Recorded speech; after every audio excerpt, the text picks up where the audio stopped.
Vous êtes sur Radio Camping, la chaîne faite par et pour les acteurs du camping. Radio Camping, c'est le plein d'apprentissage de la part de personnes qui font le camping. Gérants, fournisseurs, partenaires, des discussions à cœur ouvert qui vous feront découvrir l'envers du décor et bien plus encore. Nous sommes Johan et Pamela et nous vous invitons à partager ces moments privilégiés avec nos invités. Ce contenu est rendu possible par Geektonic, l'agence web et ads spécialisée dans la commercialisation de camping depuis plus de 10 ans. Si vous aussi vous souhaitez faire décoller vos ventes, rendez-vous sur www.geek-du6tony.com ou sur nos réseaux sociaux en tapant Geektonic Biarritz. Bonjour à tous et bienvenue dans ce nouvel épisode de Radio Camping. Aujourd'hui, j'ai le plaisir d'accueillir Éric Legros. Bonjour Éric, est-ce que ça va bien? Bonjour, très bien. Journée vosgienne très ensoleillée. Je vois Encore ça. pas mal de monde sur le camping, donc c'est top. On est en pleine saison, donc on est fin août. Donc j'imagine que tu as encore pas mal de boulot aussi dans cette saison. Je vais te présenter rapidement. Donc Éric Legros, tu es gérant du camping du Mété depuis 2014. Donc on est sur une interview de gérant de camping. Et c'est un camping donc dans les Vosges, tu l'as dit. C'est un camping assez exceptionnel. J'ai lu beaucoup de choses sur toi avant de venir t'interviewer. Tu vas nous parler de tout ça. J'aimerais d'abord commencer, avant que tu nous présentes ton parcours et tout ça, j'aimerais que tu nous parles de ton premier souvenir de camping. Parce que tu es un gérant de camping et c'est vrai qu'on n'en parle pas assez souvent, mais quels sont les premiers souvenirs de camping des gérants de camping? Il y en a certains qui ont vécu, qui ont fait des vacances en camping, certains pas du tout. Et toi, quelle est ton histoire? Quand j'étais jeune, effectivement, j'ai fait pas mal de camping. Et d'ailleurs, une petite histoire, parce que bon, j'ai fait un petit peu de compétition de haut niveau. Et il m'est même arrivé, c'était des championnats de France d'athlétisme à Bordeaux. Je n'avais pas pris d'hôtel, on était en camping. Donc, Ah, le camping, voilà, c'est comme quelque chose que je pratique depuis un certain temps. À l'époque, je ne pensais pas être gérant de camping, d'ailleurs. Mais effectivement, mes premiers souvenirs de camping, c'était également quand j'étais beaucoup plus jeune, pas majeur encore, où on partait avec des copains comme ça en week-end, 3-4 jours, on prenait une tente. Puis alors, à l'époque, on n'allait pas vraiment dans les campings à ce moment-là. Il y avait une petite rivière, on s'installait au bord de la rivière, notre petit barbecue, évidemment. Quand on partait, on nettoyait tout. Mais oui, le camping, camping sauvage alors. voilà, on va dire ça. Donc c'est pas un souvenir avec un souvenir d'enfance avec les parents. Toi, tu as commencé à faire du camping avec les copains plutôt. Oui, tout seul, plutôt avec les copains et après avec le monde sportif, mais non pas avec mes parents. Moi, mes parents bossaient beaucoup et je crois que mes parents ont dû prendre dans leur vie 2 fois des vacances. Ouais. Donc effectivement, il n'y a pas de souvenir camping avec les parents. Donc je le disais, tu es gérant de camping depuis 2014, donc tu as une longue carrière, enfin on peut dire une longue carrière quand même dans ce camping-là, mais je pense que tu as pas mal d'antécédents. Est-ce que tu peux nous en parler? En camping ou toute ma carrière Ta carrière, raconte-nous. Alors, j'ai commencé en tant qu'éducateur sportif à la ville d'Épinal quand Monsieur Philippe Seguin était maire et où il a été une des premières villes en France à monter des contrats d'aménagement du temps de l'enfant hors temps scolaire, c'est-à-dire que les écoles primaires, un peu comme le système allemand, avaient école le matin et les après-midi étaient réservés aux activités sportives et culturelles. Donc, comme j'étais un ancien athlète de haut niveau, après j'étais entraîneur, j'ai passé des brevets d'état d'éducateur sportif, 1 et 2e degré, et donc j'intervenais sur les écoles. J'ai fait ça quelques années, et puis après, donc j'ai été travailleur social. Donc j'ai travaillé 10 ans à la CAF, au centre social de Rambervillers, où Ouais. j'axais pas mal de choses d'ailleurs au niveau de la prévention, autour du sport en général, parce que le sport, alors, peut véhiculer de belles valeurs, mais malheureusement, il peut aussi quelquefois véhiculer des choses pas très jolies. Il suffit des fois de voir un petit peu ce qui se passe sur certains terrains. Mais voilà, moi, je me servais de cela. J'ai fait ça 10 ans. Après, au bout de 10 ans, donc j'ai été directeur d'un golf. Voilà, imaginez passer Ok, du social au golf, donc changement en d'ambiance. Moselle, golf de Folquemont. Alors j'ai fait ça 1 an et après, c'est à partir de là où j'ai eu l'occasion de faire mes premières armes en tant que gérant de camping. Et là, je gérais des campings pour des collectivités.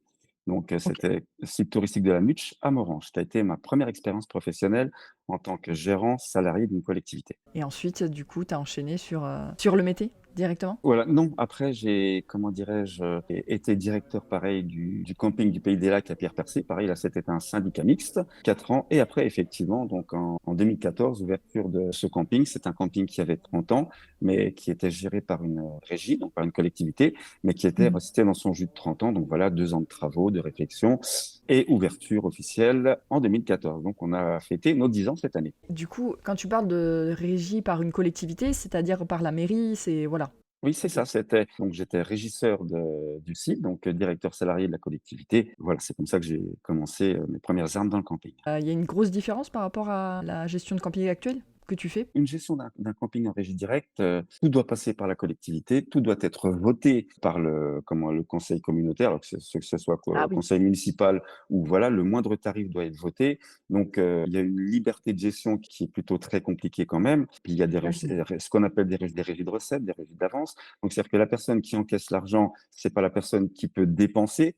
Bon, ça peut se comprendre pour une collectivité, c'est pour éviter que la même personne, entre guillemets, c'est pour éviter les soucis de trésorerie, enfin, ou de financement qu'il pourrait y avoir. Voilà. Et elle n'est pas du tout la même. Je ne veux pas dire que c'est mieux, c'est bien, hein. Je ne fais pas Ouais, de, c'est comment vraiment dire, différent. voilà. C'est totalement différent, mais c'est beaucoup plus compliqué. Tu es aussi, donc en plus de ton rôle de gérant de camping, et on va parler plus en détail de ce camping après parce qu'il y a beaucoup de choses à dire dessus, tu as une fonction au sein de la FNHPA, pardon. Qu'est-ce que tu peux m'en dire? Alors, je suis élu au bureau de la FNHPA. Je suis plutôt en charge de la sauvegarde des petits campings et tout ce qui était justement partenariat public-privé, puisqu'on aura peut-être l'occasion d'en parler. Il y a pas mal de campings qui sont donc en régie municipale, ou enfin, qui appartiennent à des collectivités. Et aujourd'hui, pas mal de collectivités ont compris que c'était peut-être plus intéressant de les mettre en gestion déléguée à un gestionnaire privé plutôt que eux le gérer en direct. Et donc, on s'est bien rendu compte, notamment dans le cadre des délégations de services publics, cela posait souvent des problèmes parce qu'il va y avoir autant de délégations de services publics, entre guillemets, que de campings mis en délégation. Comment dirais-je, la particularité, c'est que bien souvent, à la fin, dans une délégation de service public, ben, le collègue, lui, repart sans rien, puisque la grande Rien. majorité de ce que vous avez mis repart à la collectivité. Donc voilà. Et puis, même au niveau des règles de loi, on se rend compte qu'il y a beaucoup de choses qui n'étaient pas tout à fait dans la légalité. Et là, à cause des collectivités ou des collègues, parce qu'il y a une méconnaissance tout simplement de cette chose-là. Donc, on a travaillé avec la FNHPA pour éditer deux guides, justement, ça guide sur les partenariats publics-privés, un guide plutôt à destination des collectivités et un guide plutôt à destination des collègues qui sont en délégation de service, enfin en gestion privée, pardon, pas spécialement en DSP, parce qu'aujourd'hui, vous avez des délégations de service public, mais vous pouvez être en bail commercial, en bail amphithéotique, administratif ou classique. Donc voilà. Et donc, ces revues-là reprennent un petit peu les différents modes de gestion délégués. Et l'intérêt aujourd'hui, c'est qu'un collègue qui veut prendre un camping en gestion déléguée, voilà, il a ces documents-là qui sont un appui très intéressant pour que les contrats soient faits vraiment donnant-donnant, gagnant-gagnant, à la fois gagnant pour la collectivité et gagnant pour le collègue. Jusqu'ici, il n'y avait pas trop de gestion là-dessus. Voilà, comment dirais-je, pris vraiment la chose en compte parce que bon, voilà, et on se rend compte qu'à un moment, beaucoup de collègues qui étaient en délégation de service public notamment, nous interpellaient en disant: «Attention, moi j'ai un souci, voilà, il y a ça qui va pas, ça qui va pas». Et puis, ben, une collectivité, vous savez comme moi qu'il y a des élections assez souvent, et ce qui est valable avec une équipe municipale ou intercommunale ou autre, peut ne plus être valable du tout si ça change d'équipe. Donc voilà, et Ouais. malheureusement, ça peut impacter les collègues, alors que le collègue, lui, il a sa feuille de route, faut qu'il avance et tout. Et donc suite à Oui, lui, il ça, n'a pas donc bougé, il est là depuis, il a enchaîné ben, les un équipes, certain ouais. temps et tout, il continue à investir, pour mettre son, comment dirais-je, son petit travail, aux normes, et puis, ben, pour, comment dirais-je, toujours se développer, pour avoir, toujours un peu plus de clientèle tant qu'à faire. On a pris à bras le corps avec la FNHPA ce souci-là pour éviter justement aujourd'hui qu'il y ait des problèmes quand il y a une prise de gestion, privée.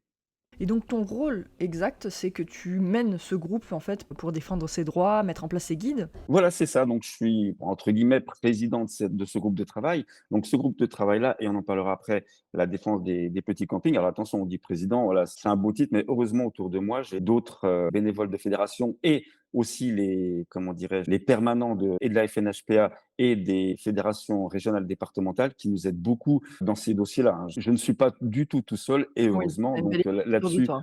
voilà, j'ai une belle équipe autour de moi qui fait un gros boulot et, comment dirais-je, qui est très réactif, par rapport à cela. Je continue sur les questions de Johan. C'est pour expliquer un petit peu aux auditeurs, les interviews, on les prépare tous les deux. Et Johan avait un détail sur toi, sur lequel il voulait avoir plus de détails, justement. C'était le fait que tu es pieds nus, été comme hiver. Raconte-nous ça, parce que moi, je connais un peu l'histoire. On en avait parlé déjà au set. Je veux que tu nous en parles plus. C'est un truc qui est fou, c'est que ça interpelle énormément les gens quand on Mais voit oui.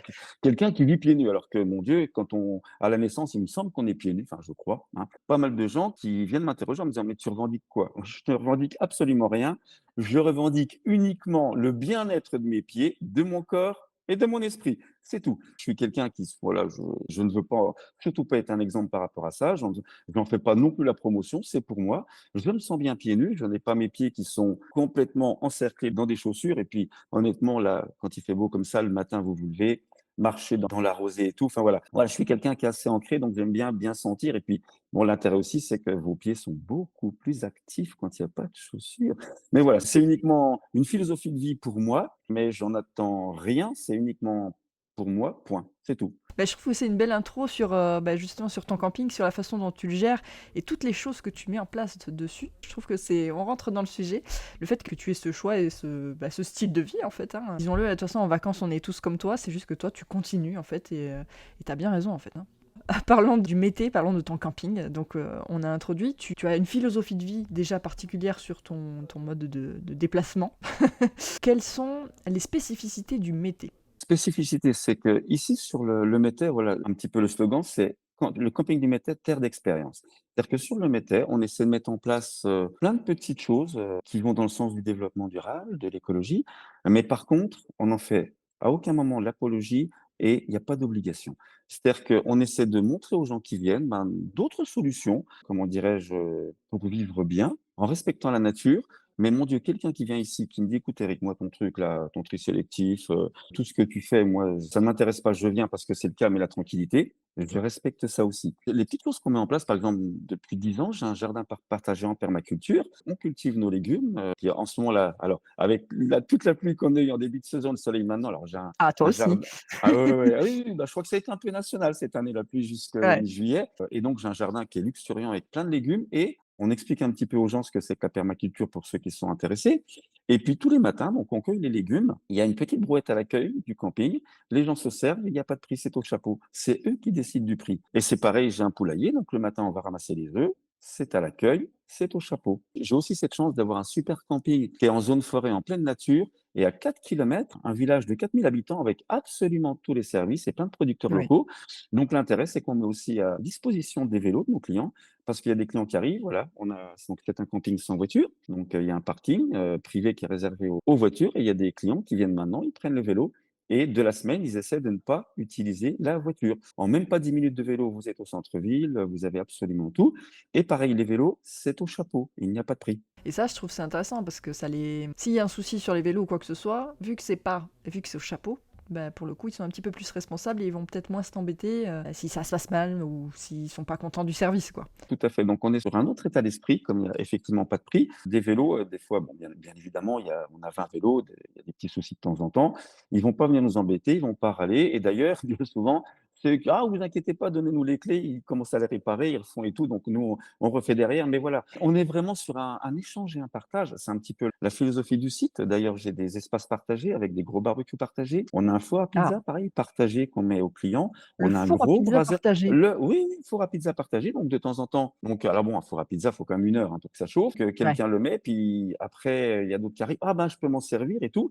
Et puis, un truc que j'avais pas anticipé, c'est que des fois, il y a des gens qui sont adeptes de faire leur pain. Donc, du coup, ils utilisent le Ah four à oui, pizza pour faire leur pain et il y a d'autres personnes qui viennent et qui sont intéressées. Ah ben, tiens, comment tu fais ta pâte? C'est quoi ton levain et tout? Et on se rend compte qu'à partir du moment où on met en place des zones d'échange et de partage, les clients, ils ont même pas besoin de nous pour qu'on fasse des animations, des choses. Ils le font entre eux. Ils trouvent eux-mêmes comment dirais-je, leur passion et leurs envies, ils le partagent entre eux.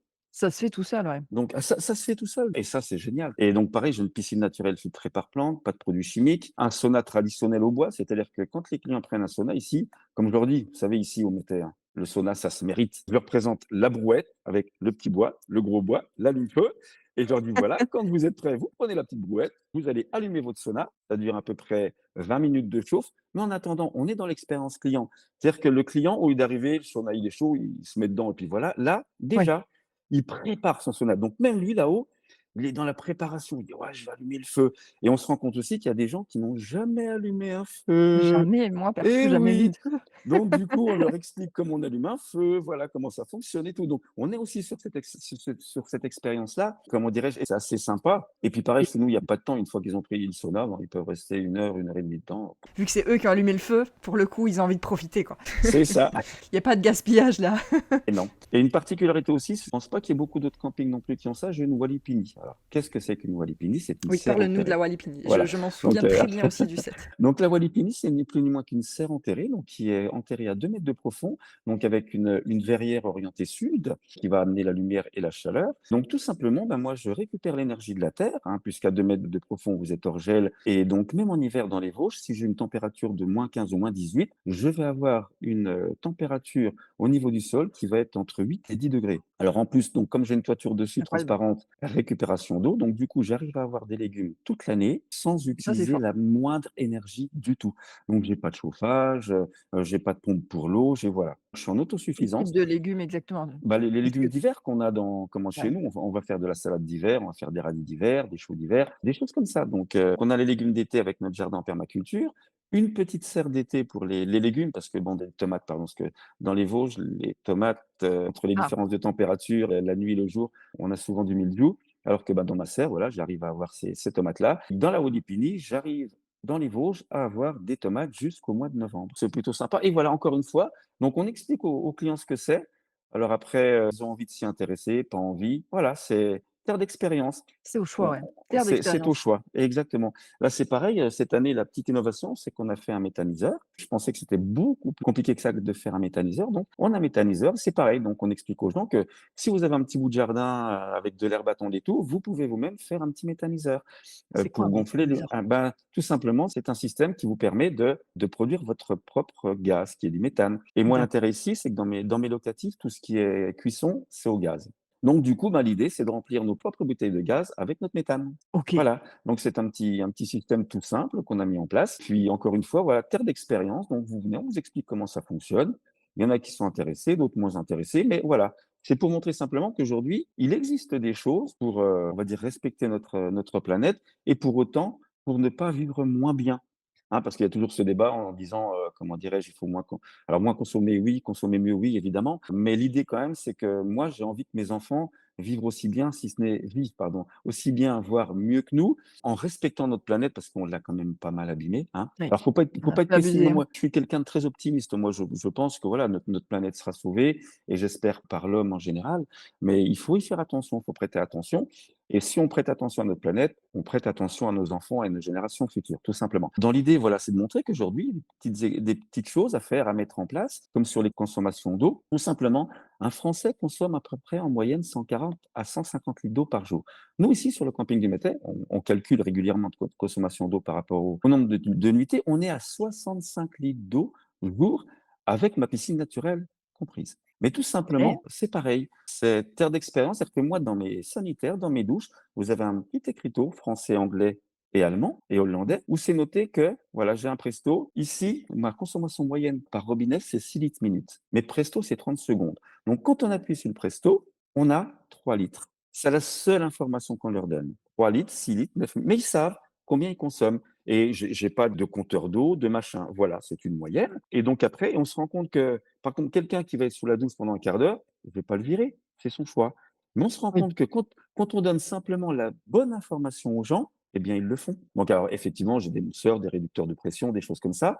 Mais pour autant, voilà, on se rend compte qu'en donnant la bonne information, les gens, ben, une fois qu'ils sont lavés, qu'ils sont douchés, qu'ils sont rincés, ah, j'ai envie de me sentir bien, j'appuie 3, 4, 5 fois dessus, ou, bon, ben, je sais que j'ai consommé 9 litres, je m'arrête. Ouais, Voilà, c'est c'est des ça. choses toutes simples. Et il y a en Et plus, ah, il y a une dimension de gamification parce que tu peux, en donnant cette information, il y a des gens qui peuvent se faire, une course de douche, Et après, ça donne aussi l'exemple ou l'idée que chez soi, tiens, peut-être que chez moi, je peux essayer tout simplement de mettre ça en place. Ça ne demande rien, on est bien d'accord. Alors que bon, sauf qu'à la maison, bien souvent, on n'a pas de presto, on a des robinets qu'on ouvre, qu'on ferme, enfin des oui, mitigeurs. Donc voilà, c'est déjà plus compliqué, mais voilà, c'est pareil, tout ce qui est tri, compost et tout. C'est vrai que c'est bien de trier et composter, mais nous, quand les clients, notamment en camping, arrivent, on leur donne les moyens de trier. C'est-à-dire que quand ils arrivent à l'accueil, on leur donne un bioseau pour tout ce qui est restant alimentaire, pour le compost. On leur donne les sacs de tri, on leur donne les sacs de pain, comme ça le matin, quand ils viennent chercher leur pain, ben nous c'est fini, plus de sacs papier, plus de choses comme ça. Alors oui, on leur c'est demande une génial. petite caution de 10 euros à l'arrivée, qu'on leur rend au départ quand ils nous rendent tout ça propre. Eh bien, on se rend compte que ben moi, les OM, donc les ultimes, ont été divisés par presque 5 depuis qu'on fait ça. On leur donne les moyens, ils ont leur petit sac, ils ont les sacs de tri, ils vont mettre ça dans les bennes. À Et partir tu as du le moment compost pour le jardin. et j'ai le compost pour le jardin. Effectivement, en fin de saison, l'année prochaine, mon compost va être remis sur le jardin partagé, où on va partager les légumes avec les clients qui dans leur compost. Voilà. Donc c'est un petit cycle assez sympa. Mais voilà, encore une Hyper fois, vertueux. voilà. Mais encore une fois, il n'y a pas d'obligation chez nous. On explique, C'est ça. on montre, mais après, voilà, quelqu'un qui a pas du tout envie de trier, bon, bah, c'est dommage, mais c'est comme ça. Mais l'intérêt aussi, c'est qu'on se rend compte que les plus intéressés, ben, c'est les enfants. Et on se rend compte Bien parce sûr. que, ben oui, les enfants, et puis nous, on a essayé de faire ça un petit peu de façon sympa, c'est-à-dire que le compost, il est à côté du poulailler, à côté des biquettes. Donc Bien. le matin, c'est les gamins qui vont mettre, comment dirais-je, les déchets au compost, parce qu'en plus, ben, il y a le poulailler à côté, il y a les petites biquettes. En plus, ils vont, comment Ils vont dirais faire un petit tour, voir les voilà, ils vont biquettes. faire un Bah petit tour, oui. voir les biquettes, voir quand est-ce qu'on ramasse les œufs. Enfin voilà, donc il y a un petit peu tout ça derrière. Encore une fois, c'est ludique aussi. Ça m'étonne pas que les enfants soient hyper intéressés. Tu présentes les choses, ils sont sensibilisés en plus comme ça. Alors les adultes peut-être moins, eux avec leur vision, c'est génial parce qu'en plus c'est un jeu pour eux et puis ils savent que c'est bien. Un enfant, naturellement, il va vouloir faire ça. De toute façon, à partir du moment où il y a eu un acte pédagogique, entre guillemets, où on leur a montré des choses et tout, on sait que de toute façon, il en restera quelque chose. Un jour ou l'autre, il y a les Mm. petits messages qui reviennent, qui reviennent. Donc voilà, c'est jamais peine perdue, entre guillemets, ce qu'on fait là, même si on n'oblige rien. On sait qu'il y a quand même des messages qui passent. Ouais, complètement. Et est-ce que tu es... alors j'imagine que tu as toute une équipe quand même au camping. Est-ce qu'il y a des gens quand même, enfin, j'allais dire pas des pédagogues un petit peu, j'imagine que toute ton équipe est sensibilisée à ça pour expliquer aux gens. Parce que comme tu dis, naturellement, ça m'étonne pas. Moi, la première, j'ai envie de tout savoir. Explique-moi comment tu fais ça. Parce que je veux pareil à la maison, quoi. Chaque client qui arrive, que ce soit en locatif ou en camping, on passe 15 à 20 minutes avec lui. C'est-à-dire que quand il arrive à l'accueil, donc on fait le check-in, on lui donne son petit sac, c'est hop, et on fait le tour du camping avec lui et on lui explique tout. Ah, Notre piscine naturelle, voilà, attention, pas de crème solaire chimique, obligatoirement une crème solaire biologique. Prenez d'accord. votre douche à chaque fois. C'est pareil, on a une particularité chez nous, c'est que dans nos sanitaires, eh ben, c'est comme à la maison. Les chaussures d'extérieur ne rentrent pas à l'intérieur. Donc on leur explique, voilà, on les oblige pas à être pieds nus, bien évidemment, mais ils ont des tongs. Ok, Et dans le livret d'accueil, avant l'arrivée, c'est déjà expliqué. Si jamais ils les ont oubliés, on vend effectivement des tongs à l'accueil à 1 très euro. bien. Comme ça, on ne peut pas nous dire, ouais, vous, comment dirais-je, vous obligez à Vous retirer les forcez à chaussures acheter des tongs. pour vendre, voilà, on les vend le prix que ça nous coûte. C'est des Ouais, tongs d'accord. qui sont recyclables, pas recyclables, oui, c'est recyclable, pardon. Biodégradable, ouais. Et voilà, 1 euro, basta. Et ben, on se rend compte que ben, les gens jouent le jeu. Et puis ben, surtout, les sanitaires, même si on les nettoie régulièrement, ben, ça reste propre beaucoup plus longtemps. Alors c'est pareil, nous on a fait le choix ici de ne rien bétonner sur nos chemins. Hein, c'est des chemins perméables à l'eau et tout. Mais du coup, effectivement, ben, quand c'est sec, vous avez un peu de poussière. Et puis quand il pleut, ben, vous avez un petit peu de, Naturellement, comment ouais. dirais-je, voilà. Et donc du coup, c'est vrai que ça salit aussi beaucoup plus facilement les blocs sanitaires. Et ben, du coup, ben, ça impacte beaucoup moins nos blocs sanitaires. Donc voilà, c'est D'accord. plein de petites choses comme ça qu'on met en place, tout Plein de simplement. petites astuces, mais Oui, facilement tout à fait. reproductibles, hein. Alors pour en revenir au personnel qu'on a, effectivement, ils sont tous sensibilisés à ça dès l'arrivée. On fait des petites journées de formation, ce genre de choses. Et le client, on lui explique tout. On lui montre le poulailler, on lui montre le compost, on lui montre les jardins. On lui montre, pareil, on a fait une carte du territoire. Et sur un rayon de 10 km, ce qui est quand même court, mais faisable à vélo, vous avez tous les chemins de rando, les balades, les lacs, les cascades, où on en a quand même beaucoup dans les Vosges, et les producteurs locaux. Ils ont une Mmh. carte et à chaque fois, ils ont des QR codes. Ils n'ont plus qu'à flasher le Ah, QR trop code et bien. après, voilà, ils Ils ont savent. le Donc, c'est chemin. pareil. On essaie d'être sur une démarche de plus en plus zéro papier. Et donc, maintenant, même les collaborateurs avec qui on travaille, les producteurs locaux, les autres sites touristiques, on leur demande quand ils font des affiches, nous, on ne prendra qu'une affiche avec un QR code. Plutôt que de OK. prendre plein de flyers, les gens prennent les flyers. Alors, pareil, les flyers, maintenant, de plus en plus, les gens, quand même, les ramènent de les jeter. Ah, Et là, voilà, c'est une démarche clientèle où effectivement, de plus en plus, maintenant, il y en a qui ramènent. Mais voilà, nous, on les prend de moins en moins les flyers. On leur demande, voilà, une affiche, un QR code, ça nous suffit. Et aujourd'hui, tant grande mieux. majorité des gens, voilà, ils ont un téléphone, Oui, ils flashent et ils ont toutes les informations. complètement. Ils doivent t'adorer les producteurs locaux pour le coup, hein, parce que c'est un bon partenaire. La particularité, c'est pareil, que chez moi, c'est pas venez chez moi, restez chez moi, c'est venez chez moi et allez découvrir notre Et territoire allez voir. vosgien. Voilà. Alors, c'est pas que les Vosges sont mieux que les autres départements. Oh, quoique. Non, je plaisante, bien sûr. Oh. Chaque département est beau et il faut défendre son département. On doit être les ambassadeurs de notre département. Tous les Ouais. départements sont jolis. Dans tous les départements, il y a des choses à faire et à voir et il faut en être les ambassadeurs. Et nous, l'intérêt, c'est que, effectivement, le kilo de sucre dans mon épicerie, vous ne la trouvez pas. J'ai un Super U qui est pas loin, qui est très sympa. Ils paieront moins cher le kilo de sucre au Super U que chez moi. Mais par contre, effectivement, vous allez trouver, comment dirais-je, que des produits locaux. C'est pareil, les glaces. On a une agricultrice qui fait des super glaces. Voilà, on vend les glaces de notre petite agricultrice qui n'est pas loin. Et de plus en plus maintenant, on a aussi les producteurs locaux qui ouvrent leurs ateliers. Ouais. Et comme ça, les clients peuvent aller voir le producteur, comment il travaille. Et le producteur, c'est son boulot, c'est sa passion. Et ils vont expliquer Mais ce qu'ils font aussi. bien, bien mieux que nous. Et donc, nos activités, nous, ben, effectivement, c'est de faire découvrir notre territoire. D'accord. Moi, j'aime beaucoup là, cette idée d'être vraiment l'ambassadeur de la région parce que c'est ce qui fait venir les gens. Et puis c'est beau, c'est de toute façon, quand quelqu'un partage sa passion comme ça, on a envie de l'écouter et d'en profiter. Oui, on parlera peut-être tout à l'heure un petit peu de la sauvegarde des petits campings. Et je pense que nous, petits campings, justement, alors moi j'ai un camping de 80 emplacements sur 5 hectares et demi. Pareil, le luxe, c'est l'espace. On a pas mal d'espace, ce qui est comme intéressant. Et aujourd'hui, dans la sauvegarde de nos petits campings, justement, il faut thématiser nos campings. Rien de mieux quand même que de thématiser en étant l'ambassadeur de son territoire, en vendant ce territoire, parce que le territoire des Vosges, eh bien, c'est pas le même territoire que le Gers, c'est pas le même territoire. On a tous nos atouts. Mettons Oui. en avant nos atouts, et ce qui fait que du coup, on va être différent.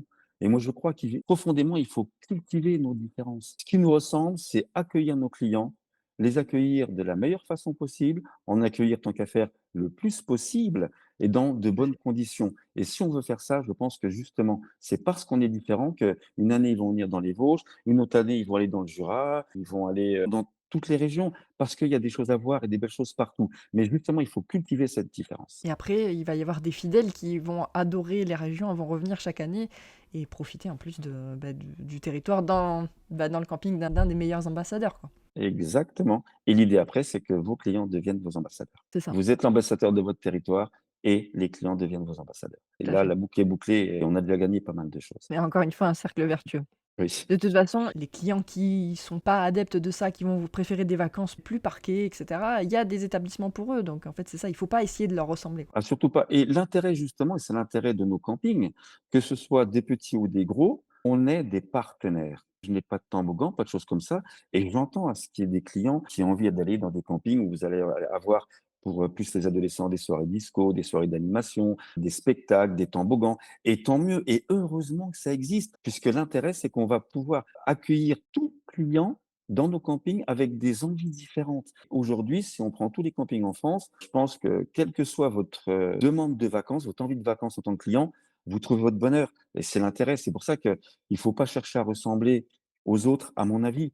Il faut avoir sa propre entité, identité. Et au moins, le client, déjà, c'est visible pour lui. Il sait et il doit savoir que si je vais là, je vais avoir telle et telle chose. Par contre, je n'aurai pas ça. Par contre, si je vais dans tel camping, voilà, ça va être plus cela. Je pense qu'on gagne beaucoup en visibilité par rapport à ça. Complètement. Ça intéresse tout type de médias, tout type de choses qui vont vous mettre en avant, hein. Moi, je trouve qu'on découvre pas mal de choses par ce biais-là, parce que ces gens-là ont un truc différent à proposer et à montrer. Donc, on s'intéresse à eux comme ça. C'est ça. Tu as parlé justement de la taille de ton camping. Est-ce que tu peux la rappeler? Dis-moi. Et combien d'emplacements? Combien? 80 emplacements, 23 locatifs, donc le reste en emplacement nu. Tes emplacements classiques, j'imagine, enfin ombragés, etc. Tu as tout type d'emplacement. Alors effectivement, si on parle un petit peu de changement climatique, il y a encore 10 ans en arrière, quand les gens venaient dans les Vosges, ils demandaient un emplacement au soleil. Ouais. Maintenant, ils viennent dans les Vosges, ils demandent des emplacements à l'ombre. Parce qu'effectivement, on se rend compte qu'on a pris quand même beaucoup de température, enfin Température, j'imagine. de hausse de température. Même si on a eu beaucoup de pluie cette saison, aujourd'hui, on va dépasser dans les Vosges, on va dépasser les 30 degrés aujourd'hui. Donc effectivement, alors moi, Ce qui n'arrivait pas il y a 10 ans. non, il y a 10 ans, les 30 degrés, c'était quand même assez rare. Donc, il y a ce changement-là qu'il faut prendre en compte. Alors, on a aussi, nous, cet intérêt dans le monde du plein air, du camping, d'intérêt plein air, c'est qu'on a une facilité d'adaptation. Parce que voilà, on n'est pas enfermé dans des murs, on a de l'espace, on peut aménager nos espaces. Tous les ans, on peut aménager des choses et tout. Donc, alors, même s'il y a un coût, attention, hein, j'entends bien, mais on a cette chance de pouvoir s'adapter assez rapidement à tout ça. Voilà, la petite particularité, pareil, des locatifs que vous trouvez ici, c'est que tout est fait en filière courte. C'est avec des entreprises vosgiennes, avec du bois de chez nous. On a la chance dans C'est les ça, Vosges j'allais d'avoir dire. quand même, voilà, beaucoup, beaucoup de bois. D'ailleurs, on a les chalets grand confort qu'on appelle nos écologites, hein, pour ceux qui veulent aller voir sur le site internet. Ce sont des chalets on a travaillé avec un groupe d'architectes sur ces chalets-là. C'est vraiment grand confort avec salle de Ils bain sont très, WC très stylés, équipée. hein, je le Voilà, disais. avec Allez voir sur le grande, site. voilà, avec grande baie vitrée. Et avec ces chalets-là, on a obtenu le 2e prix national des constructions bois des sites touristiques en 2014, parce qu'il y a de l'innovation dedans, notamment au niveau de la protection du bois et ce genre de choses. Et après, pour pratiquement tous les autres chalets, donc il y a une partie, c'est moi qui fais les plans. Enfin, Ah, sommairement, hein, je suis pas architecte, hein, sommairement et tout, j'allais dire, tu as ce aussi que je d'éternel non, non, non, architecte. non, ah non, non, pas du tout. Et puis alors, j'ai pas du tout un joli trait de crayon, malheureusement. J'aimerais bien, mais je suis On peut pas pas tout du avoir. tout artiste. Ah non, chacun son boulot. Et puis après, donc, j'ai des entreprises locales locales, comment dirais-je, qui vont modéliser tout ça et puis voilà et ça se fait en direct, et sur le site et c'est pareil, tout ça, c'est fait en local et l'intérêt aussi en local, c'est qu'à un moment, j'aime bien le terme ambassadeur, c'est que les entreprises avec lesquelles vous bossez, bah, deviennent aussi vos ambassadeurs parce qu'à un moment, Pareil, et oui. voilà et on va dire: «Ah bah, allez voir le camping du Métais, vous allez voir tel chalet, c'est nous qui l'avons fait et tout». Donc voilà, tout ça, c'est une synergie en local, qui est fort intéressante. Ah oui, j'imagine, hein. Mais comme je disais, tout à l'heure, je parlais des producteurs locaux, mais voilà, même les artisans, et cetera, c'est super, d'avoir un lieu comme ça qui rassemble tout le monde est gagnant et tout hyper vertueux. Enfin, là-dessus, je vois pas de rien à voir, comme dans tout, mais là, je vois pas de point négatif, c'est vraiment bien. Comme je disais, ils sont vraiment, super beaux les locatifs, ces grandes baies vitrées, les tubes là, c'est vraiment chouette, quoi. Oui, ça, c'est particulier. On a travaillé justement sur les vues, voilà, enfin, ça a été assez bien pensé, tout à fait, oui. Mais après, encore une fois, il y a d'autres entreprises qui font aussi plein de belles choses, attention, hein, voilà. Comme je dis, moi, c'est ici, on essaie de mettre en avant le savoir-faire et le savoir-être vosgien. Comme dans tous les territoires, il y a des savoir-faire et des savoir-être et donc ici, nous, l'intérêt, c'est de vraiment mettre ça en avant. De mettre en avant cette identité et que les gens puissent en profiter. Justement, en parlant des gens, est-ce que tu peux nous parler du type de clientèle que tu as? J'ai de plus en plus de clientèle étrangère. Alors cette année, c'est un peu particulier, parce que là, on a vraiment été, notamment au niveau de la clientèle française, sur de la dernière minute. Des gens Oui, qui réservaient le lundi pour une arrivée le mardi. Alors effectivement, on a eu carrément. un début de saison assez compliqué avec la pluie parce que, ben, comme dans beaucoup de régions de France, d'octobre à début juillet, on a eu de la pluie pratiquement tout le temps. Après, il y a eu les élections qui ont quand même, freiné, énormément les Qui ont perturbé réservations. tout le monde, hein. Qui ont voilà, tout à fait entre à la fois sur ce qui se passait politiquement parlant et sur les dates des élections, où ça a perturbé quand même 2-3 petites choses. Mais après, aussitôt que le soleil est arrivé, effectivement, là, la clientèle est arrivée, Le les besoin de ventes ont été vacances et puis les idées ouais. sont revenues, quoi. Exactement. Les gens étaient quand même dans un bel état d'esprit quand ils sont arrivés, parce qu'à un moment, voilà, comme je disais, entre les élections, tout ça, on sentait qu'il y avait quand même une espèce de chape de plomb. Enfin, c'était Oui, pas, on va dire, c'était pas la joie. Voilà, sans parler politique, on est bien d'accord. c'est ça. C'est pas la tête aux vacances et à l'insouciance, ouais, c'est ça. Exactement. Et là, par contre, aussitôt que les vacances sont vraiment arrivées, le soleil est arrivé, que les élections ont été terminées, notamment le deuxième tour, on a senti une légèreté, une certaine légèreté d'esprit, où voilà, un peu plus d'insouciance, où je viens, je vais profiter des vacances. Et là, par contre, effectivement, les réservations sont vraiment arrivées plein pot, mais les étrangers, enfin ici, hein, sur notre secteur, ont réservé beaucoup plus tôt que les Français. Moi, sur le Ouais. mois de juillet, ça a été 80 à 85% de clientèle étrangère. Oui, tout à fait. Là, c'est la première année qu'on a autant de, comment dirais-je, de clients. C'est vrai, c'est la première année que tu as autant d'étrangers en juillet. Bon, généralement, c'est 60% étrangers, 40 français, mais là, on est monté à 80% étrangers, donc ce qui était assez énorme. Par contre, au mois d'août, ça s'est un peu rééquilibré. Donc voilà, mais alors ma clientèle, moi, c'est plutôt une clientèle familiale avec de jeunes enfants, parce que comme on disait tout à l'heure, effectivement, la clientèle famille avec adolescents, j'en ai un petit peu moins parce que voilà, je comprends, bon, quand vous avez des adolescents, ils ont plus envie, entre guillemets, ben, comme on disait tout à l'heure, peut-être des soirées entre eux, entre adolescents, et ce qui est très bien parce que le camping fait que vous allez rencontrer des gens, d'autres ados, d'autres pays, et c'est très bien. Mais ici, voilà, c'est un petit peu moins parce que je n'ai pas toute ces animations qui pourraient plaire à des familles avec adolescents. Donc, j'ai plutôt des familles avec jeunes enfants, des familles sans enfants et des retraités. Voilà. Et Très bien. principalement, donc, comme beaucoup de campings en France, principalement Europe du Nord. D'accord, oui, c'est ce que j'allais dire. Vu ta localisation, beaucoup d'Allemands et de Néerlandais, ouais. Les Vosges, on est à 2h30 de la Belgique, on est à 1h30 de l'Allemagne. Le sud de la Hollande, c'est 5h30 de route, avec une voie rapide qui traverse. Et autant au départ, les Vosges, on était plus terre de passage. C'est-à-dire que la clientèle, elle est notamment les Hollandais, ils étaient à, on va dire, une journée de route, ils s'arrêtaient 2-3 nuits, après ils descendaient. Et là maintenant, c'est vrai que on devient aussi vraie destination touristique. Et là, je ne parle Ouais, pas que de mon camping, hein, je parle vraiment de notre territoire où on a vraiment des séjours qui s'allongent de plus en plus. de la région. Oui, tout à fait. Là, c'est pas rare maintenant d'avoir des séjours en camping de 14 unités, alors qu'avant, Oui, c'était oui, plutôt 3-4 nuits.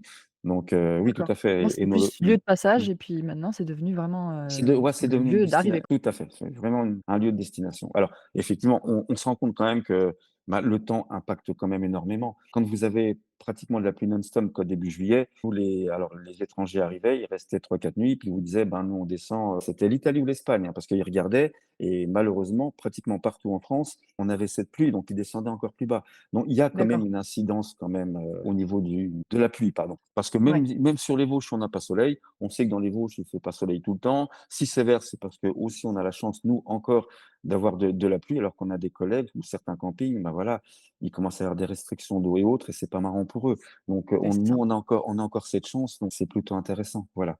Et maintenant, même si on a 2 3 jours de pluie, la clientèle ne part plus. Parce qu'on a aussi dans le territoire, on a des activités à proposer, on va dire à couvert, où les gens avec des enfants peuvent aller faire des activités qui ne sont pas que des activités extérieures. On peut faire quand même du tourisme, tout en étant sous la pluie. Dans chaque territoire aussi, maintenant, on retrouve un petit peu ce genre de choses. Tout ça, ça s'équalise très, très bien.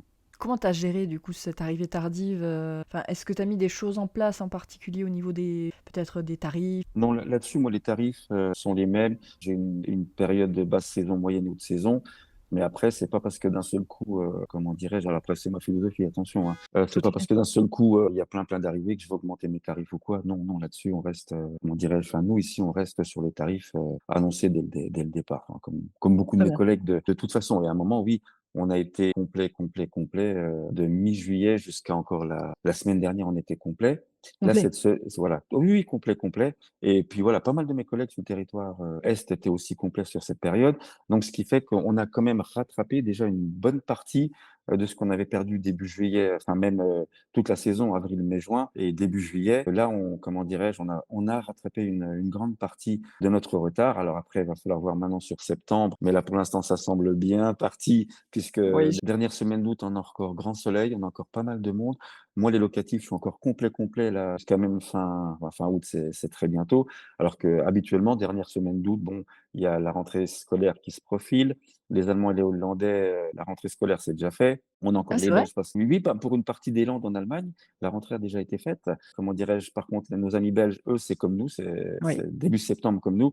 Donc voilà. Et là, je suis encore complet sur mes locatifs. Donc, plutôt intéressant. Et donc, on va voir maintenant avec le temps qu'il y aura sur septembre, c'est ce qui va faire si ça va être aussi bien, si ce n'est peut-être même mieux que Oui. l'an dernier, alors qu'on était Parce que parti. oui, voilà, ton été indien est profitable quand même, même dans les Vosges, ça marche. Oui, oui, oui, tout à fait. Là, moi, je vois, en début juillet, j'étais à moins 25% en fréquentation par rapport à l'année d'avant.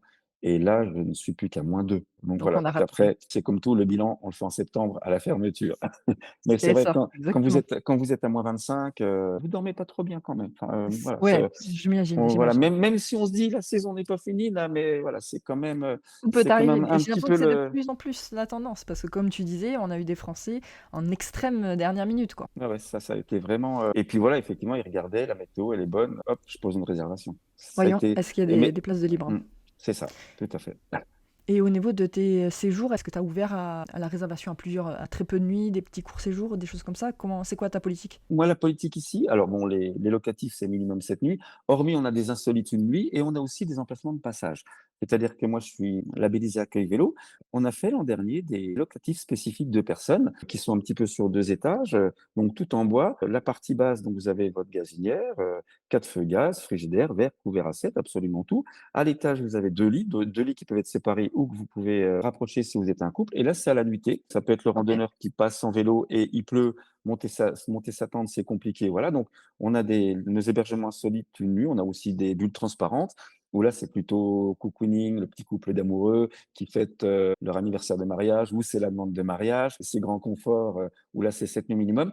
Mais sur la partie camping, en réservation, on est à minimum 4 nuits. Mais par contre, on laisse toujours hors réservation quelques emplacements pour le passage. C'est-à-dire qu'on privilégie aussi les gens qui arrivent sans réservation et qui viennent pour des fois une nuit, 2 nuits. Et puis des fois, ils vous disent: «On reste 2 nuits», puis le lendemain, ils viennent: «Ah bah écoutez, on va peut-être rester 3 4 nuits». Ça nous permet aussi Ça se transforme des séjours. ça nous permet aussi, ben, à un moment d'accueillir une clientèle qui vient de passage en disant: «Ben voilà, je vais ailleurs, je roule», et puis tout compte fait, ils découvrent autre chose. Donc voilà, c'est aussi une certaine stratégie de ne pas ça nous permet de ne pas, entre guillemets, «afficher complet». C'est-à-dire qu'on a toujours, entre ceux qui partent et tout, quelques emplacements comme ça. Du coup, ça permet aux gens de venir, de regarder, de voir. C'est pareil, l'idée aussi, quand les gens viennent, même si on est vraiment complet, bah, c'est de les dispatcher aussi sur nos collègues vosgiens. Dans l'idée, c'est aussi de les garder sur le territoire tant qu'à faire. Donc du coup, quand ils sont à l'accueil et qu'on n'a pas de place, on peut leur Leur indiquer conseiller, voilà, des collègues pas trop loin en fonction de ce qu'ils veulent, de la physionomie de leur famille, adolescents, pas adolescents, qui viennent et ben voilà, écoutez, il y a peut-être tel et tel camping. Donc ça nous permet aussi d'avoir ce relationnel avec la clientèle, puis pouvoir les orienter, de la meilleure façon possible. encore une fois, un Mmh. cercle Mmh. vertueux avec les collègues, quoi. C'est ça. Donc en fait, tu es un camping, on peut arriver parce que c'est vrai que les gens qui connaissent pas le camping, ils sont peut-être pas au courant qu'il faut réserver un petit peu comme un hôtel, hein, ça reste un lieu de résidence. Donc tu as quand même pas mal de gens qui peuvent arriver en se demandant est-ce qu'on peut y rester, est-ce qu'on peut venir et toi tu ne fermes pas. On ferme pas, il y a toujours, bon, il y a une période où effectivement on a été complet, mais il y a tous les jours, vous avez des départs, des arrivées et Oui. puis donc ces emplacements entre guillemets que je dis emplacements de passage hors réservation, bon généralement, on arrive toujours une personne qui arrive, relativement tard, «Vous avez une place?» On arrive toujours à lui trouver un emplacement. Bien souvent, on a toujours Ouais. un ou 2 emplacements comme ça de passage et c'est assez apprécié.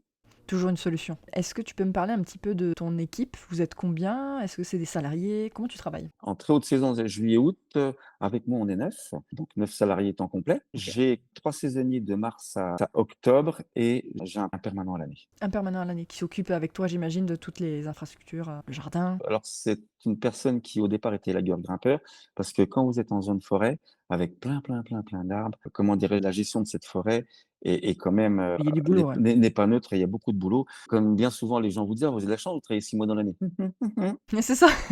Venez en hiver, tout ce qu'il y a à faire en hiver entre les tailles, les aménagements, les entretiens, parce que c'est pareil, quand ça fait Ouais, 10 ans, ben, les premiers chalets que vous avez montés, au bout de 10 ans, voilà, il y a quand même des choses à refaire, à réaméliorer, c'est toujours ça, pouvoir c'est du pour bois. toujours voilà, exactement, donc ça travaille, ça se change, donc on a toujours pas mal de boulot en hiver. Alors la seule différence, c'est qu'en hiver, vous n'avez quand même pas la pression du client qui arrive, où il C'est doit ça. être bien accueilli, ça doit toujours être propre, il faut qu'on ait le sourire, il faut qu'on ait la banane pour que le client ait notre banane.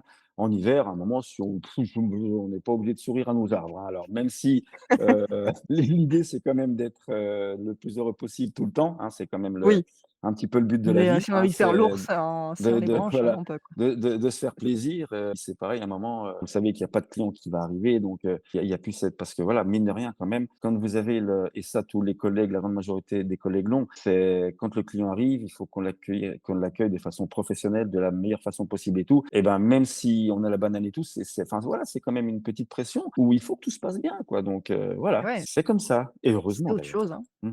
Tout Puis à oui, fait. complètement, complètement. Ça fait partie Donc du métier aussi, quoi. même si vous êtes sur votre camping, entre l'hiver et l'été, bah, c'est quand même 2 vies un peu différentes et c'est pas mal. Ouais, bon, ça a l'air tu as l'air heureux, tu as l'air d'être, adepte quand même. Oui, sinon j'aurais changé de boulot il y a longtemps. Et oui, c'est ça. Ça se passe bien au niveau du recrutement de tes saisonniers, justement? Moi, c'est pratiquement, bah, les saisonniers que j'ai de mars à octobre, ben, les mêmes depuis des années. Ah ouais, Oui, oui, oui, c'est les mêmes tu as réussi à trouver depuis les des saisonniers années. fidèles? Oui, tout à fait et en plus, j'arrive à les trouver sur le territoire. Je suis pas alors après voilà, attention, j'en ai que donc au total, ça fait que 8. Je suis pas obligé de les héberger puisqu'on arrive à les recruter en local. Ici? Ouais. Oui, oui, tout à fait, donc parce qu'après voilà, pour certains collègues, c'est pas simple non plus quand il faut héberger les comment dirais-je? Les saisonniers, il faut trouver des solutions et tout et aujourd'hui, par contre, c'est effectivement pour recruter des saisonniers, pouvoir les loger, c'est un argument supplémentaire pour pouvoir recruter. Très clairement, parce que si Oui. le saisonnier, il vient et puis qu'il faut qu'il paye un gros loyer pour se loger et tout, c'est pas simple non plus. Et d'ailleurs, hein, vous connaissez la plateforme de recrutement qui a été faite par l'hôtellerie de plein air, Ma Carrière Camping. Ça, c'est pareil, c'est une plateforme qui est très intéressante pour déposer les offres d'emploi et ceux qui cherchent des emplois dans les campings aillent sur cette plateforme. Voilà, c'est un boulot considérable qui a été fait par la FNHPA et qui est très intéressant pour proposer donc nos offres d'emploi. Oui, totalement. Je pense qu'en plus, c'est le lieu approprié parce que là, les gens savent où ils vont. Et d'ailleurs, ouais, ça me donne une idée. Je pense que c'est peut-être une prochaine interview à faire hein, sur Radio Camping parce que c'est un gros aspect quand même de votre métier. Je crois, si je ne dois pas trop me tromper, je crois qu'on doit être à 50 000 emplois saisonniers par an dans les campings français, je crois, à peu Ouais, près. donc il y a du boulot, hein. Donc il y a du boulot, il y a du boulot de recrutement, tout à fait. Et en plus, dans tous les métiers possibles, il y a de tout. J'imagine que toi, donc, tu as du monde à la réception, à l'entretien. C'est avec le boulot Macaire Camping, je ne suis pas sûr. Je crois que Rémi Péché, qui est vice-président de la Fédération nationale et qui s'est occupé justement de Macaire Camping, en parlerait mieux que moi. Ben, ça, ce serait peut-être quelqu'un à interviewer, Exactement. Rémi, par rapport à cela. Je crois que c'est 30 ou 32 métiers différents dans les Ah campings. oui, Un camping, c'est un petit village. Enfin, vous avez de l'électricité, vous avez comment des supérettes, vous avez des petits restos, des snacks, effectivement l'accueil, les agents d'entretien à la fois extérieurs pour tout ce qui va être taille, tonte et autres, et les agents d'entretien pour tout ce qui est nettoyage des sanitaires des chalets, l'électricité, tout ce qui est flotte et tout. Donc, imaginez un petit peu le nombre de l'étendue, comment ouais, dirais-je? ouais, clairement. Oui, oui, tout à fait et ce qu'il y a de bien aussi aujourd'hui, c'est qu'il n'y a pas non plus que des saisonniers. Aujourd'hui, il y a beaucoup de campings, qui sont des campings de plus grosse taille. Vous pouvez faire, d'où le terme ma carrière camping, vous pouvez faire carrière dans les campings Carrière. aujourd'hui. En commençant en tant que saisonnier, après, voilà, il y a des formations qui sont proposées, des accompagnements. Ah! Et donc, vous pouvez faire carrière complète dans un camping aujourd'hui. Non, mais c'est vrai que c'est très intéressant là, le Marie Carrière Camping. J'en avais pas connaissance moi personnellement. Bon, je pense que Johan a plus d'infos là-dessus et ça peut être un super sujet. D'ailleurs, donc toi, tu t'es servi de cette plateforme ou pas du tout pour tes salariés? Moi non, puisque je les ai en local et puis, comment dire? Cette plateforme existe depuis l'an dernier, hein. Mais là, moi, D'accord, très récent. c'est pratiquement les mêmes et comment dirais-je? Et en local, donc je n'en ai pas eu besoin. Mais par contre, si effectivement alors là, j'ai quand même quelques étudiants et là, quelques étudiants qui vont être en fin d'études, donc que je vais perdre l'année prochaine. Ces salariés-là qui viennent depuis 5 ans et puis bon, voilà, à un moment, bah, c'est des jobs d'étudiants, ils viennent, ça leur fait leur, comment dirais-je? Une petite manne financière pour leurs études et tant mieux. Mais donc je pense que l'année prochaine ou dans 2 ans, je vais être obligé là de recruter. Donc Il va falloir que tu fasses un et recrutement. et voilà, et si je ne me retrouve pas en local, C'est comme les effectivement, enfants, ça y est, ils quittent le je nid, quoi. c'est ça, on va tous pleurer d'ailleurs, on va tous Non, pleurer. mais j'imagine. Ouais. Parlons justement maintenant du mouvement des petits campings que tu mènes, dont tu es le président, on en a parlé tout à l'heure. Est-ce que tu peux m'en dire plus sur... alors, c'est pour qui et c'est pourquoi? Le pourquoi, c'est parce qu'on se rend compte depuis 10 ans, tous les ans, on perd entre 40 et 60 petits campings de 70 emplacements. Attention, dans ma bouche, quand je dis petit camping, c'est surtout pas péjoratif, hein, on est bien d'accord. Tout Comment à fait, on est dirais-je? d'accord. Tout à fait. Et je pense qu'aujourd'hui, c'est très important que l'hôtellerie de plein air garde sa capacité d'accueil et cela sur tout le territoire national, parce qu'un camping qui disparaît, ben, c'est des emplacements qui disparaissent, et un potentiel d'accueil touristique français et étranger qui diminue aussi, donc ce qui est quand même pas cool. Et on sait Mais pertinemment qu'aussi, putain, ce que pardon? tu me dis comme chiffre, hein. C'est Je énorme je en fait le nombre de campings, oui, petits oui, oui, tout à campings. fait. Quand vous mettez ça en parallèle au fait qu'aujourd'hui, créer un nouveau camping, il n'y en a pas un ou 2 par an qui se créent parce que les règles d'urbanisme sont tellement complexes aujourd'hui, c'est que créer un camping, ça devient pratiquement impossible. On perd les Ouais, petits campings et créer des campings ou même on a des collègues aujourd'hui avec ces règles d'urbanisme qui ont déjà des campings mais qui ne peuvent pas s'agrandir, qui ont du mal à, comment dirais-je, à réinvestir sur peut-être certaines choses parce qu'il y a des règles d'urbanisme, voilà, c'est comme ça qu'ils l'interdisent. Donc, il y a quand même un gros boulot à faire là-dessus. Et on sait pertinemment qu'un petit camping aussi dans un territoire, notamment un territoire rural, ben, c'est le boulanger, c'est le boucher, c'est la petite supérette. C'est toute une économie locale qui en vit. Et donc, c'est aussi la défense de nos territoires, comment dirais-je, ruraux. Moi, je vois ici plus petit. Oui. mon petit boulanger avec qui je passe, mais uniquement je vais au pain et croissant, ben, sur 2 mois, c'est pratiquement 8 000 balles. Huit Ouais. mille balles de pain et croissant que je lui donne, enfin, que je lui donne, que mes clients lui Oui, c'est donne. ça. Ouais. Donc, voilà, là, c'est donc une ville de 3 800 habitants, on a 3 boulangers.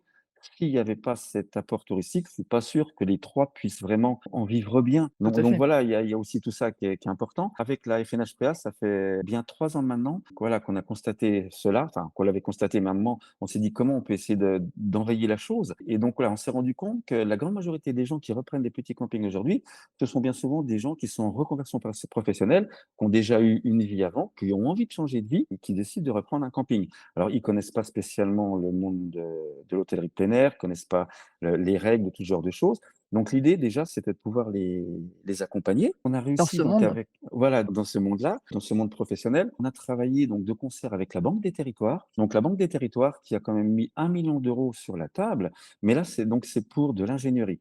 Parce que, comme je le disais tout à l'heure, un petit camping, s'il veut vivre, survivre et il peut même vivre bien, il faut qu'il arrive à se démarquer. S'il ressemble à tous les autres campings, ça risque d'être un petit peu plus compliqué, surtout en milieu rural. Et donc, dans l'idée, si vous voulez, c'est d'accompagner ces repreneurs. Alors, ça peut être des repreneurs ou ça peut être des collègues qui ont déjà des campings depuis un certain nombre d'années et puis voilà, qui ne savent pas ou qui n'arrivent plus à se développer, qui ne voient pas comment faire et tout. Dans l'idée, si vous voulez, c'est que des bureaux d'études spécialisés dans l'HPA accompagne ces collègues-là, donc en ingénierie, pour ben, les aider à. Alors, ça peut être du positionnement, ça peut être marketing com, ça peut être un projet global. Voilà, je reprends un petit camping que je viens de racheter, même un camping qui a été fermé depuis une dizaine d'années. Voilà, il faut le réhabiliter. Qu'est-ce qu'on peut faire, comment on doit faire. Donc voilà, ça peut même être un accompagnement sur l'architecture globale du camping, le positionnement des emplacements, tout ce genre de choses. Donc c'est vraiment aider les collègues déjà dans un premier temps à les accompagner dans cette réouverture, cette reprise ou cette réhabilitation. Comme je dis, un Oui. petit camping. Alors par contre, effectivement, rentrent dans ce champ que les campings qui ont 70 à moins de 70 emplacements.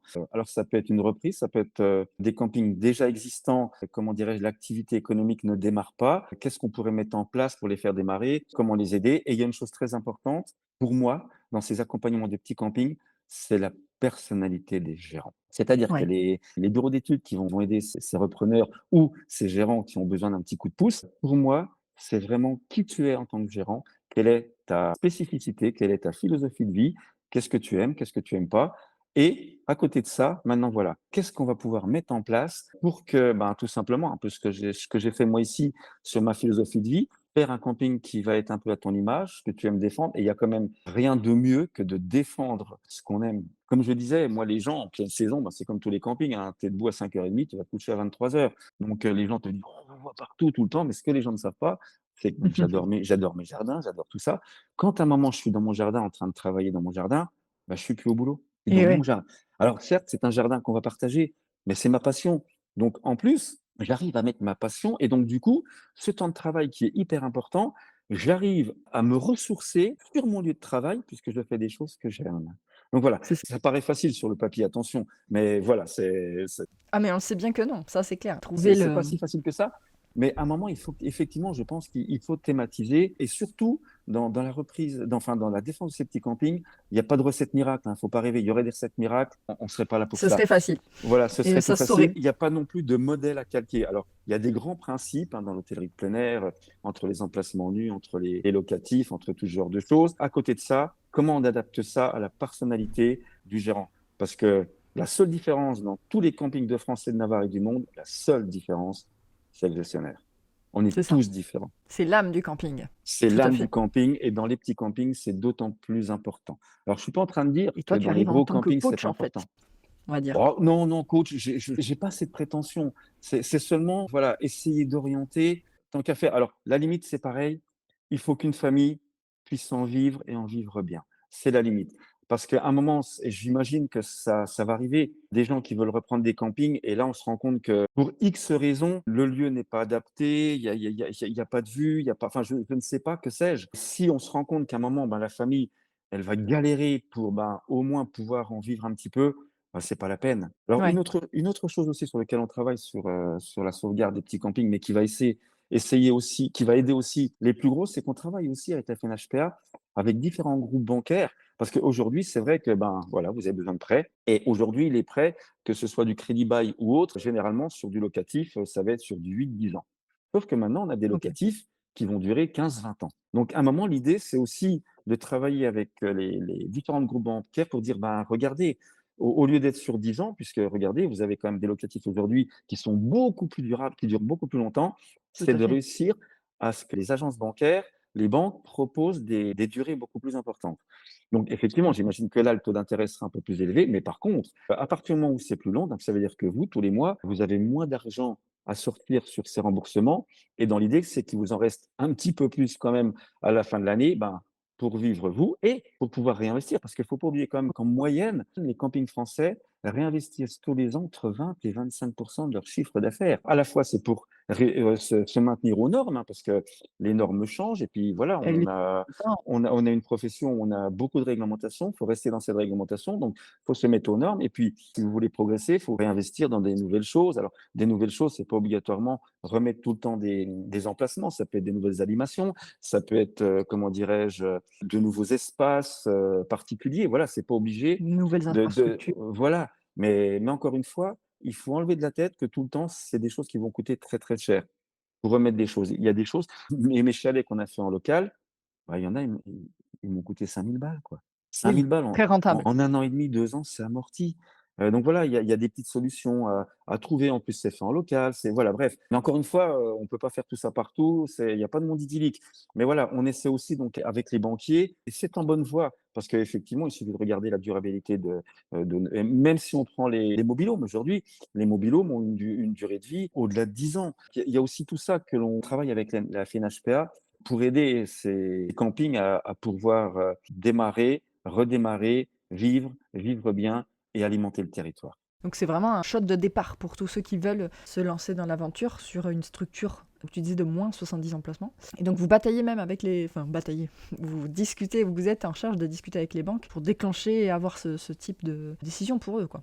Oui, il y a déjà eu plusieurs allers-retours avec certains groupes bancaires et tout, donc non, non, je pense que et puis bon, les banquiers ne sont pas des gens obtus non plus. Ils ont bien compris qu'à un moment, effectivement, il y avait aussi un intérêt à cela parce que, voilà, les banquiers, mais que c'est comme nous, on n'est pas des philanthropes. Ils ne veulent pas perdre d'argent et nous non plus. Mais à un moment, effectivement, en leur prouvant bien cette durabilité qu'eux, ben, tout compte fait, ils paient puis bon, sur un crédit bas, ils prennent pas de risque de toute façon. Ils peuvent aller beaucoup plus loin dans, comment dirais-je, dans la durée et c'est en bonne passe d'aboutir. Donc voilà. Super. Après, pour les collègues là, qui écoutent et qui effectivement veulent des infos sur ces dossiers de sauvegarde. Alors oui, là, je disais, la Banque des Territoires a donc mis 1 million d'euros d'aide pour de l'ingénierie. Donc c'est une aide de maximum 20 000 euros à 80%. C'est-à-dire que le collègue, cette étude ne lui coûtera que 20% de l'étude, donc limité, on a bien dit Ok. 20 000 euros. Et donc, il va y avoir donc des cabinets d'audit qui vont être choisis par la FNHPA, donc des cabinets d'audit qui ont déjà des accompagnements dans l'hôtellerie plein air, qui Que vous connaissent un petit connaissez. peu. Après, les campings intéressés doivent faire acte de candidature auprès de la FNHPA. Donc là, c'est contact@fnhpa-pro.fr. Ou alors, Mhm. ils peuvent aller voir aussi sur le site de la FNHPA, le site internet. Il y a aussi, comment dirais-je, dans les actus, vous avez fait aussi le lien. Ils demandent un dossier, ils remplissent ce dossier. Donc, il y a une commission qui va choisir, Étudier le cas, ouais. voilà, étudier le cas. Et après, une fois que ces collègues ces dossiers ont été validés, après, c'est les campings eux-mêmes, dans toute la liste des, comment dirais-je, des cabinets qui auront été choisis, qui choisiront leur cabinet pour les aider à monter leur projet. Et après, quand tu parlais de, bah, du coup, que j'ai dit coaching tout à l'heure, mais c'est un accompagnement un petit peu individuel quand même. C'est-à-dire qu'on arrive et puis chaque cas est étudié, voilà, en fonction du territoire, en fonction de la taille, en fonction de la personnalité, comme tu disais. Comment ça se passe, cet accompagnement un peu individuel? Le cabinet que le collègue aura choisi va vraiment s'attacher donc au projet particulier et donc après il y aura un rendu effectivement de ce qui pourrait potentiellement aider ce collègue ou ce repreneur à démarrer, à exister, à continuer à exister, à progresser évidemment et pouvoir en vivre. Oui, Et au-delà de ça, il y aura aussi des, entre guillemets, des clauses de revoyure. C'est-à-dire que ce collègue-là qui va être accompagné, après c'est pas bon, voilà, tu as eu ton aide de 80% de la Banque des Territoires, tu as le cabinet d'audit, top, hop, hop, merci, salut. Non, l'idée, c'est qu'à un moment, parce que voilà, rien n'est linéaire. Ce serait tellement facile qu'on parte de là et que ça fasse toujours que waouh. Et à un moment, il y a toujours des remises en question, des petites anicroches, des choses qui vont pas. tout à fait. Et donc là, Et il y des aura points. régulièrement Ouais. voilà, des points d'étape et il y aura des points d'étape et de revoyure avec ce collègue-là, avec une personne qui pourra, entre guillemets, oui, le coacher un petit peu ou l'aider dans sa Être réflexion, le référent, ouais. être le référent et surtout, il y a aussi, par là, un grand rôle important des fédérations départementales et régionales, hein, où il y a des permanents, beaucoup de permanents aussi dans ces territoires, parce que qui mieux que ces permanents et ces élus de la FNHPA, de la fédération, pardon, départementale et régionale des territoires, qui connaissent le mieux leur territoire et qui connaissent le mieux Oui. leur camping. Donc là, comment dirais-je, le rôle de ces fédérations régionales départementales est aussi très important parce que eux connaissent beaucoup mieux leur territoire que. Alors moi, je connais bien le territoire Vosges, un peu plus Grand Est, mais après le reste, je ne connais pas bien le Oui, territoire bah de oui, la oui. Bretagne. Bien connaître Donc du tout. coup, effectivement, là, c'est vraiment un boulot d'ensemble qui doit être mené. Est-ce que tu as en tête un, bah, j'allais dire un cas existant? Alors, l'idée, la question initiale, c'était c'est quoi les meilleurs petits campings? Mais dans l'idée, j'aimerais bien que tu m'en parles peut-être d'un qui t'a marqué, peut-être, ou que tu as en tête là, que tu pourrais nous présenter, nous parler de lui. Oui, un qui m'a marqué, alors, il y a pas de bon, mauvais camping, il y a pas C'est ça. de voilà, il y a des différences, donc il y a pas the best ones, non. Comme je disais tout à l'heure, il y a autant de campings différents que d'envies de vacances différents de la part de nos Exactement. touristes. Alors un camping, moi, qui m'a beaucoup marqué et qui m'inspire beaucoup, c'est le camping, La Fontaine du Halat, qui est en Bretagne, pas loin de Ouais. Vannes et d'ailleurs, je salue Claude Le Cloanic et sa femme. Donc c'est un camping très développement durable aussi et alors lui, il va encore beaucoup plus loin que moi parce qu'il est alors Là, tu l'as trop inspiré. je crois que c'est encore aujourd'hui le seul camping au monde qui a un Green Globe. Donc pour ceux qui s'intéressent, allez voir ce que c'est que le Green Globe. Green Globe, pardon. C'est OK. au-delà de l'écolabel européen. En plus, ben, Claude, le big boss, est pareil, est une personnalité et en plus, il œuvre beaucoup sur la Bretagne pour tout ce qui est justement, développement durable et autres. Alors attention, développement durable, faut pas que ce soit un gros mot, hein, on est bien d'accord. Et voilà, Tout à fait. son camping est aussi un havre de paix avec plein d'échanges, de partage. Il travaille beaucoup aussi avec les producteurs locaux. D'ailleurs, l'an dernier, il a fait tout un bâtiment passif où il accueille des producteurs locaux, il accueille des artistes locaux. Voilà. Waouh! Alors attention, j'ai plein d'autres collègues aussi qui sont très très bien, mais voilà, Claude, je le connais depuis très très longtemps. On se suit régulièrement, on se voit tous les ans aussi. Quand je vais au salon à Vannes, comme il est pas loin, on se fait un petit coucou. Quand je vais souvent en Et oui. vacances, je vais lui faire un petit coucou. Voilà, c'est un camping qui m'inspire beaucoup dans sa philosophie aussi. Voilà. Comme je dis, le camping du Métais ou le camping du Halat, on n'est pas mieux que les autres. On est simplement différents et comme je dis, cultivons notre différence. Et du coup, le camping du Halat a été un des campings qui a bénéficié du dispositif ou pas du tout? Ah non, non, pas du tout. Non, là, Claude c'était existe plus un depuis très longtemps. exemple. Non. Alors, le dispositif, là, il vient d'être mis en place. Donc, on va dire les premiers dossiers qui vont être accompagnés, là, ça va être sur septembre-octobre. Donc, les premiers qui D'accord, vont. OK. Voilà, donc ça a été mis en place là. On a eu Ils donc vont émerger de tout ça donc voilà, tout ça, ça va émerger pour fin d'année et l'année prochaine. Du coup, on se donne rendez-vous l'année très bien. prochaine pour voir les résultats de ces Exactement, accompagnements. Et puis, surtout, l'idée, c'est c'est de voir ça. dans la durée que c'est efficace. Dans le cadre de ces petits campings, qu'est-ce que tu penses alors après j'imagine que tu as tout type. Et qu'est-ce que tu penses du glamping? Est-ce que tu penses qu'un petit camping, avec, moins de 170 emplacements, peut se lancer dans cette, catégorie-là? Bien sûr, le glamping existe avec de l'insolite, ce genre de choses. Alors oui, aujourd'hui, le marché de l'insolite est un marché très porteur, tout à fait. Donc, aller sur l'insolite est porteur aujourd'hui, mais encore une fois, il n'y a pas de modèle, parce que si effectivement le fait de mettre de l'insolite, ça marchait, on mettrait tous de l'insolite. Il n'y a pas que ça, Eh comme je oui, disais, il y a la philosophie. Alors après, oui, il y a l'endroit dans lequel vous êtes qui peut être important. Moi, je vois mon camping, si c'était le même camping mais qui était par exemple à 15 ou 20 kilomètres de tout, je n'aurais pas non plus cet impact et je n'aurais pas ces séjours qui s'allongent de plus en plus. Voilà, il y a plein de critères différents oui. et c'est bien avec ces critères différents, le projet du camping, la philosophie du camping doit être menée. Mais oui, le glamping aujourd'hui est quelque chose qui a le vent en poupe, l'insolite a le vent en poupe et effectivement, ça peut être porteur pour développer des campings. Alors, encore une fois, c'est pareil parce que bien souvent, dans l'idée de certains, le glamping, ouais, attention, il faut mettre des chalets qui vont coûter très cher. Non, il n'y a pas que Oui. ça. Alors oui, quelqu'un qui a les moyens, qui veut le faire, il peut, tant mieux. Mais je pense qu'il y a des choses à réaliser et en local qui peuvent être différenciants de ce qu'on va trouver ailleurs et qui pour autant vont pas coûter des 1000 et des cents non plus.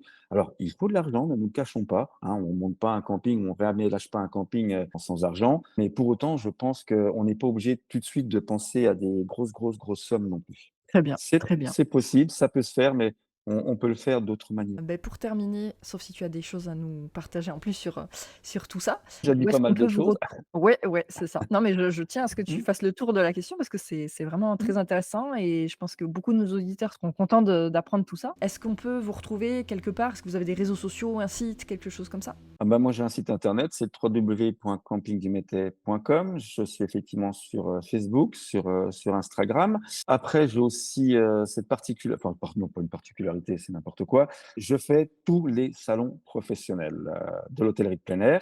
Voilà, je les fais absolument tous, donc n'hésitez pas si vous voulez me rencontrer un moment. Alors, même si c'est pas pour parler d'hôtellerie de plein air ou de petits campings, si c'est ne serait-ce que se connaître, échanger des idées de camping et tout, moi, ça me plaît bien, hein. Vous avez Parler des compris que Vosges. oui, Paris des Vosges, le plus beau département de France. Et ne serait-ce que la richesse, c'est quand même dans l'échange et dans le partage. Et alors, ça, c'est pas de moi, mais c'est connu. Seul, on va vite, ensemble, on va loin. Et effectivement, toutes les bonnes expériences doivent être partagées. Et d'ailleurs, j'en profite aussi pour parler également du trophée de développement durable mis en place par les FNHPA, où les collègues peuvent encore candidater. Candidater? Voilà et l'idée, c'est de mettre en avant il y a plein de collègues qui font plein de choses, ben, pour, limiter leur empreinte carbone, pour limiter l'eau, limiter la consommation électrique et tout. Il y en a plein qui font des petites choses, mais voilà, c'est pas connu, c'est pas fait et dans l'idée, c'est de pouvoir les mettre en avant également et de pouvoir aussi après partager toutes ces bonnes idées. Donc, n'hésitez pas si, comment dirais-je, dans votre camping, il y a plusieurs catégories, c'est pareil, allez voir sur le site, de la FNHPA, vous avez tout ça n'hésitez pas à candidater et il n'y a pas de petits projets ou de gros projets. Tout doit être et peut être partagé. Tout à fait, toutes les initiatives sont bonnes. Est-ce que tu as des actualités à me partager par rapport à la tienne en particulier? Bon, tu nous as dit que tu venais à tous les salons, ça, je pense que tu vas avoir du monde qui va venir te voir. Et sur le camping, est-ce qu'il y a des nouveautés ou est-ce que tu prévois, quels sont les projets que tu as par exemple pour la saison à venir? Ou peut-être que tu en as fait aussi beaucoup cette année, donc là ça va, tu te calmes? Voilà, non, non, il y aura toujours pas tous les gens, je mets un truc en plus. Alors pour l'instant, j'ai un peu ma petite idée, mais comme tout le monde, je fais un peu de teasing, évidemment. Donc j'engage les gens à partir d'octobre-novembre de suivre sur les réseaux sociaux. Donc Très bien. voilà, je mets Rappelle-nous le nom de ta page. ben, c'est Camping du Métais, tout simplement. Camping du Mété. Camping MEDTEY. du EY, voilà, tout à fait. J'aime bien faire un peu réfléchir les gens, 2-3 petits éléments, 2-3 petites photos, sans montrer ce que c'est. Comme cette année pour mon méthaniseur, j'ai commencé à prendre des cuves en photo, des machins, alors après, l'idée, c'est que les gens, et ce que j'aime bien aussi, c'est que ça part un peu dans tous les sens et ça part dans l'humour, parce que la vie, il faut quand même penser Il qu'il faut faut qu'elle rigoler. soit joyeuse. Il faut rigoler et il faut surtout rigoler de soi avant tout. Et ça, c'est Très bien. important. Je crois que tu as le bon mot de la fin là pour le coup. Dis-moi, est-ce que pour terminer complètement, bon, on en a un petit peu parlé, mais peut-être que tu as d'autres idées, quel serait l'invité que tu aimerais voir chez Radio Camping? À part Rémi, que je vais très certainement contacter. Personne que je suis beaucoup, qui, comment dirais-je, où j'écoute beaucoup de ses émissions, c'est Jean-Marc Jancovici de Carbone 4.